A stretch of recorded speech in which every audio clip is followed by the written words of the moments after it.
प्रिय विद्यार्थियों, online classes में आपका स्वागत है। देखो, आज हम जो टॉपिक पढ़ाने जा रहे हैं वह है गजानन माधव मुक्तिबोध द्वारा रचित है और जो इसका जो शीर्षक है उसका नाम है दूर तारा। तारा का मतलब होता है सूर्य, तो उस सूर्य से संबंधित ये पद है। तो इस पद को हम पढ़ाने जा रहे हैं। ये बीए पार्ट फाइनल की पुस्तक से लिया गया है और इसके रचयिता आपको पता है मुक्तिबोध जी हैं। गजानन माधव मुक्तिबोध इनका पूरा नाम है। तो देखो, एक बार मैं इसको पढ़ता हूँ। तीव्र गति अति दूर तारा, तीव्र गति अति दूर तारा, वह हमारा शून्य के विस्तार नीले में चला है। तीव्र गति अति दूर तारा, वह हमारा शून्य के विस्तार नीले में चला है और नीचे लोग उसको देखते हैं, और नीचे लोग उसको देखते हैं, नापते हैं गति उदय और अस्त का इतिहास, गति उदय और अस्त का इतिहास। किंतु इतनी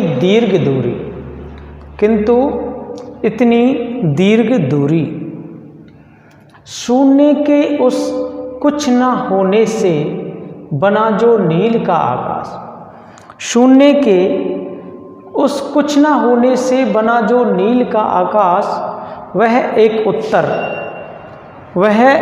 उत्तर दूरबीनों की सतत आलोचनाओं को, वह एक उत्तर दूरबीनों की सतत आलोचनाओं को नयन आवर्त के सीमित निदर्शन या कि दर्शन यत्न को। तो देखो, ये पद था। इसके जो कठिन शब्दार्थ आए हैं उनको मैं बता देता हूँ।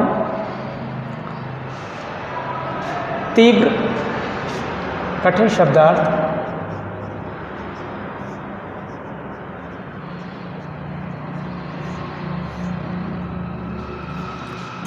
देखो इसमें आया है एक शब्द तीव्र।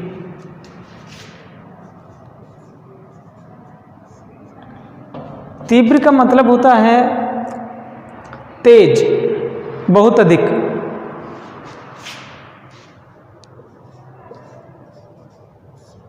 तीव्र मतलब तेज, अधिक गतिमान।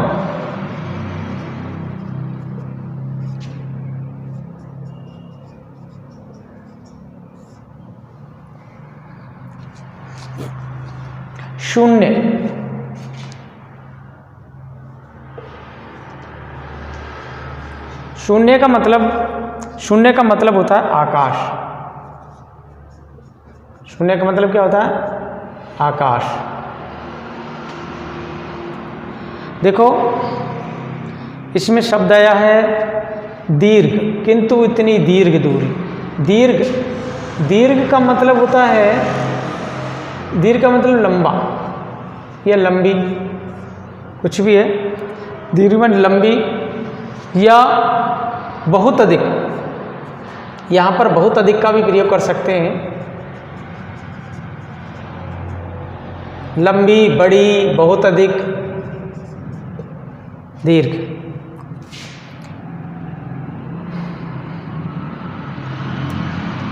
और देखो, इसमें सतत एक शब्द आया है, सतत। सतत का मतलब होता है निरंतर या लगातार। सतत का मतलब क्या होता है? निरंतर या लगातार। और एक शब्द आया है नयन आवर्त। क्या शब्द आया? नयन आवर्त। नयन आवर्त का मतलब होता है नेत्रों के घेरे। नयन आवर्त।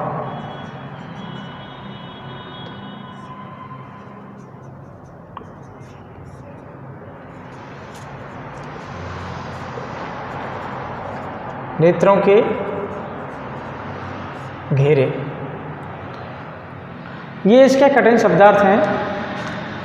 देखो बच्चों, तीव्र, तीव्र का मतलब होता तेज या अधिक, गतिमान, शून्य, आकाश, दीर्घ, लंबी, बहुत अधिक, बड़ी, कुछ भी प्रयोग कर सकते हैं इसमें। सतत का मतलब होता है निरंतर या लगातार, बिना रुके। नयन आवर्त कहते हैं नेत्रों के घेरे। नयन आवर्त का मतलब होता है नेत्रों के घेरे। तो देखो अब हम इसका अर्थ करते हैं। तीव्र गति अति दूर तारा, वह हमारा शून्य के विस्तार नीले में चला है। तीव्र गति अति दूर तारा, वह हमारा शून्य के विस्तार नीले में चला है।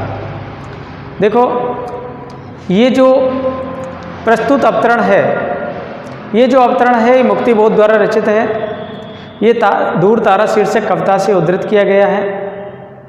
इसमें कवि ने आकाश में हमेशा निरंतर रूप से गतिमान सूर्य को, जो सूर्य गतिमान है, जो निरंतर रूप से चला करता है, उस गतिमान सूर्य को अपना लक्ष्य बना करके अपनी भावनाओं को प्रदर्शित करता है। तो देखो इसमें कवि गजानन माधव मुक्तिबोध जी कहते हैं कि एक तारा है। तारा कौन सा? सूर्य। एक तीव्र गति अति दूर तारा, वह हमारा शून्य के विस्तार नीले में चला। कवि कहते हैं कि एक तारा है जो कि सूर्य है, वह आकाश में तीव्र गति से चलता जा रहा है। आकाश में या आसमान में तीव्र गति से चलता जा रहा है। जो वह तारा नामक जो सूर्य है, वो सूर्य है, तारा रूपी सूर्य, वो हमसे बहुत अधिक दूर है। जो सूर्य है, जो तारा है, वो हमसे बहुत अधिक दूर है। और जो हम जिस पृथ्वी पर रहते हैं, उस पृथ्वी के जो लोग हैं, वे पृथ्वी के लोग नीले आकाश के एक बहुत बड़े विस्तृत क्षेत्र में, नीले आकाश के विस्तृत क्षेत्र में निरंतर रूप से चलता जा रहा है। जो वह तारा है हमारी धरती है, उस धरती के नीले आकाश के, जो हमारी पृथ्वी है, उस पृथ्वी का जो नीला आकाश है, उस पृथ्वी के नीले आकाश के विस्तृत क्षेत्र में निरंतर रूप से या लगातार रूप से वह तारा चलता जा रहा है। शून्य और नीचे लोग उसको देखते हैं, नापते हैं गति, उदय और अस्त का इतिहास, किंतु इतनी दीर्घ दूरी। कवि कहते हैं कि जो ये धरती है, ये धरती के व्यक्ति उस तारे को हमेशा देखते रहते हैं। जो वो सूर्य है, उस सूर्य को हमेशा देखते रहते हैं। हम उसकी जो गति है, उस गति को रात दिन, घंटे मिनट आदि रूपों में नापते रहते हैं। घंटे मिनटों आदि रूपों में उसको नापते रहते हैं। और उसके जो उदय, जो वह सूर्य उदय होता है, उसके उदय और अस्त का जो संपूर्ण विवरण है, उदय और अस्त का जो संपूर्ण विवरण है, उसको हम तैयार करते रहते हैं। उसके उदय अस्त का जो विवरण है, उसको हम तैयार करते रहते हैं।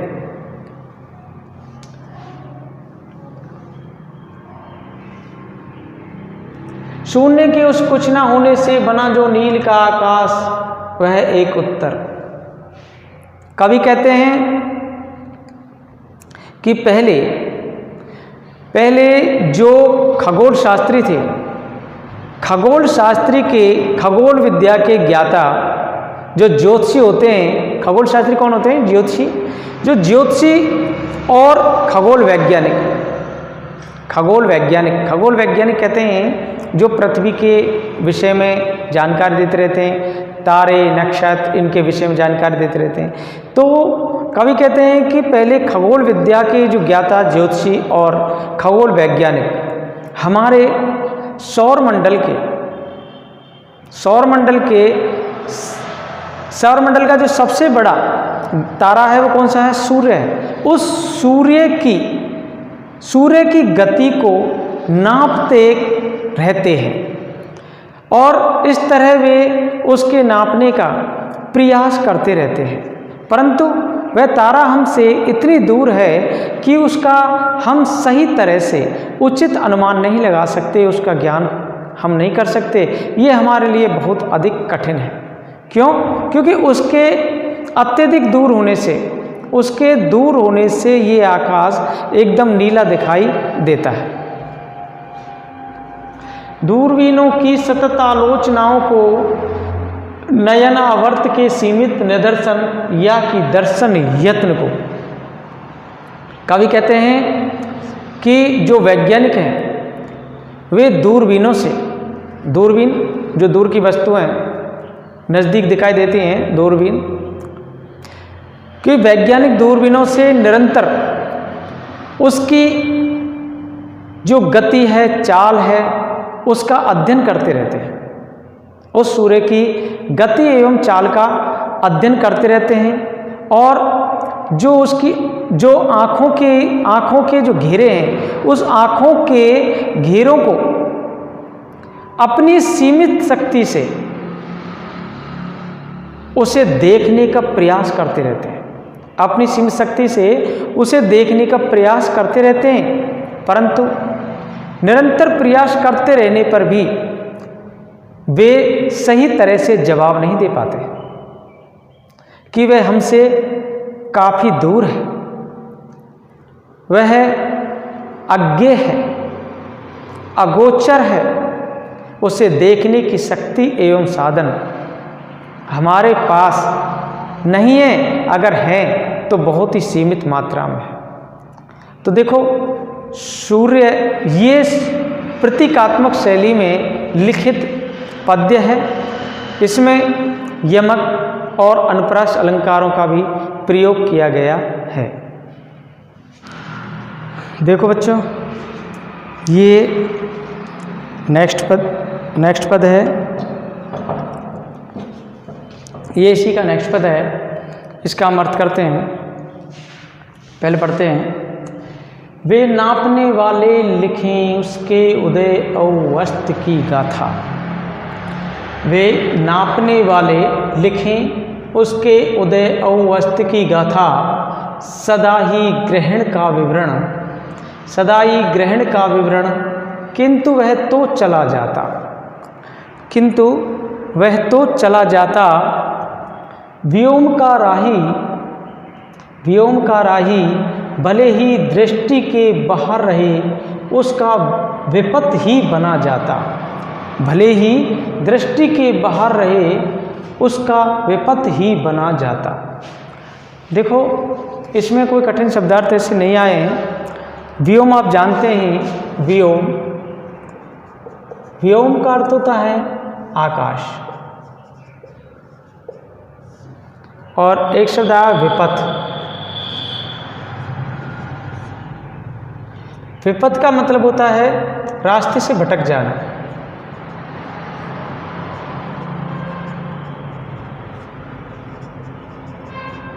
या रास्ताहीन होना।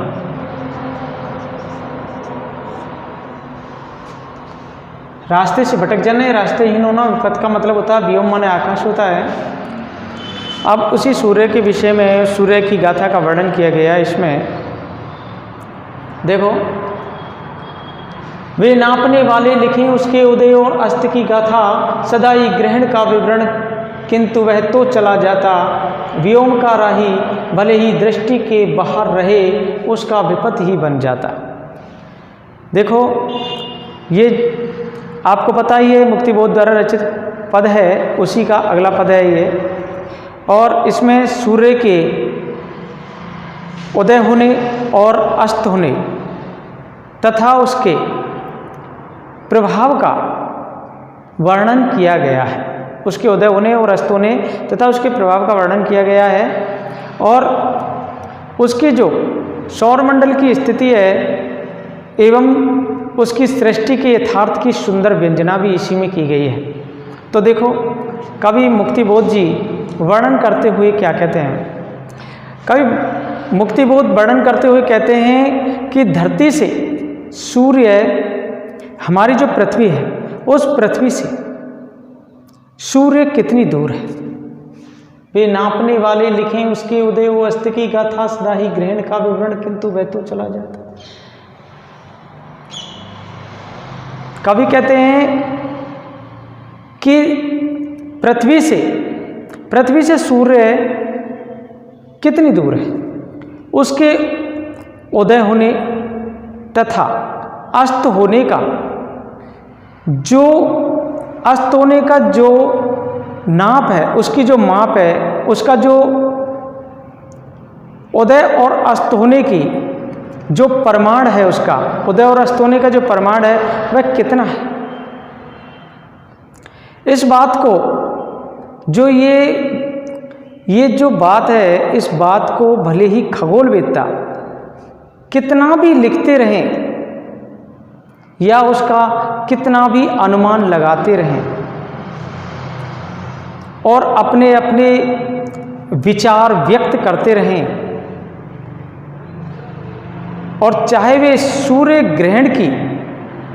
ग्रहण की जो घटनाएं होती हैं, उस घटनाओं का विवरण तथा उस सूर्य से संबंधित कोई भी भौतिक कारण वे लिखते रहें, किंतु हमारा जो तारा है, जो अत्यधिक दूर है, सूर्य, उस सूर्य पर इन बातों का कोई भी असर नहीं पड़ता है। उस सूर्य का कोई भी असर नहीं पड़ता है। व्योम का राही भले ही दृष्टि के बाहर रही, उसका विपत्त ही बना जाता है। कवि कहते हैं कि वह इस आकाश मंडल में, इस सौर मंडल में, कि आकाश में या सौर मंडल में अपनी गति या अपनी मर्जी से वह सूर्य चलता रहता है। वह तो एक कहते हैं ना, अनंत आकाश में, अनंत आकाश या सौर मंडल का पथिक है। वो अनंत आकाश का, यह सौर मंडल का पथिक है, वो तो शून्य का पथिक है। इस आकाश में हमेशा विचरण करता रहता है। कवि कहते हैं कि भले ही सूर्य हमारी दृष्टि से ओझल हो जाए, वह सूर्य अस्त होने के बाद हमें बिल्कुल दिखाई नहीं दे, फिर भी उसके अस्त होने का जो समय है, उस अस्त होने का समय पथ का आभास सभी को हो जाता है। उसके अस्त होने का जो समय पथ है, उसका आभास सभी को हो जाता है, ज्ञान सभी को हो जाता है कि सूर्य अब अस्त होने वाला है। तो वह विपत्त में भी हमारी चेतना को, विपत्त कहते हैं जो रास्ते से हट जाता है, जो पथ से दूर हो जाता है। कवि कहते हैं विपत्त में भी हमारी चेतना को वह हमेशा के लिए प्रभावित करता रहता है। देखो इसमें क्या है कि कवि ने सूर्य के विषय में बताया है कि सूर्य के परिमाण का हम ज्ञान नहीं कर सकते। सूर्य कितनी दूर है, सूर्य का इतिहास क्या रहा है, हम पूरी तरह से उसके विषय में नहीं जान पाते, और उसकी घटनाओं के विषय में भी हम कुछ नहीं समझ सकते। क्यों? क्योंकि सूर्य इतनी दूर है और इतना गर्म है, वो आग का गोला है, उसके विषय में समझना हमें बहुत ही कठिन है। वैज्ञानिक इसके अनुमान लगाते रहते हैं, परंतु सटीक उत्तर कभी उसके पास नहीं मिलते। देखो, ये इसकी जो भाषा है वो बहुत ही सरल है और हमारे जो भाव हैं, कवि के भाव, कवि अपने भावों की अनुभूति व्यक्त करते हैं। धन्यवाद।